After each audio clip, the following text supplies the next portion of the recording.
এবং তার পূর্বে আলোচনা করেছেন এশার নামাজের পরে আপনাদের পাবনা জেলার তরুণ একজন আলোচক পাবনা জেলার গর্ব চমৎকার ভাবে কোরআন হাদিস থেকে তিনি অত্যন্ত তাৎপর্যপূর্ণ কথা বলেছেন। আমার একান্ত কাছের স্নেহভাজন ছোট ভাই হযরত মাওলানা মোহাম্মদ পারভেজ হোসাইন দীর্ঘক্ষণ তিনি এশার নামাজ পড়া আলোচনা করেছেন। আপনাদের কেমন লেগেছে? তরুণ এবং ছোট্ট মানুষ হিসেবে অত্যন্ত চমৎকার কথা বলেছেন। আমার প্রিয় ছোট্ট ভাই পারভেজের জন্য দোয়া করি, আল্লাহ তাআলা তার এই তরুণ উদীয়মান কণ্ঠস্বরকে আল্লাহ তাআলা কোরআনের ময়দানে সারা বিশ্বব্যাপী কবুল করুন, বলেন আমিন। আলোচনার সম্মানিত সভাপতি আলহাজ মোহাম্মদ রফিকুল আজিজ আরজু হাজি সাহেব, আমরা সম্মানিত সভাপতির জন্য দোয়া করি, আল্লাহ তাআলা তাকে হায়াতি তাইয়্যিবা সিয়াদি কুল্লিয়া দান করুন, সকলে পড়ি আমিন।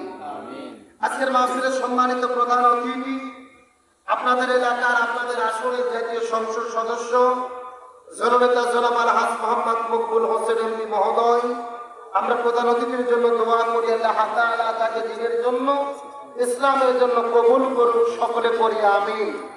আজকের মাহফিলের বিশেষ অতিথি, আমন্ত্রিত অতিথি, আমন্ত্রিত ওলামায়ে কিরাম, বিশেষ করে আমি আসার পূর্ব মুহূর্ত পবিত্র কোরআন এবং হাদিসের আলোকে যিনি অত্যন্ত গুরুত্বপূর্ণ আলোচনা করেছেন, আপনাদের ঈদগাহ মাঠের সম্মানিত খতিব, বিশিষ্ট ইসলামী চিন্তাবিদ, আমার প্রিয় বড় ভাই হযরত মাওলানা মুহাম্মদ মুহসিন আলম জিহাদি সাহেব, এবং তার পূর্বে আলোচনা করেছেন এশার নামাজের পরে আপনাদের পাবনা জেলার তরুণ একজন আলোচক পাবনা জেলার গর্ব চমৎকার ভাবে কোরআন হাদিস থেকে তিনি অত্যন্ত তাৎপর্যপূর্ণ কথা বলেছেন।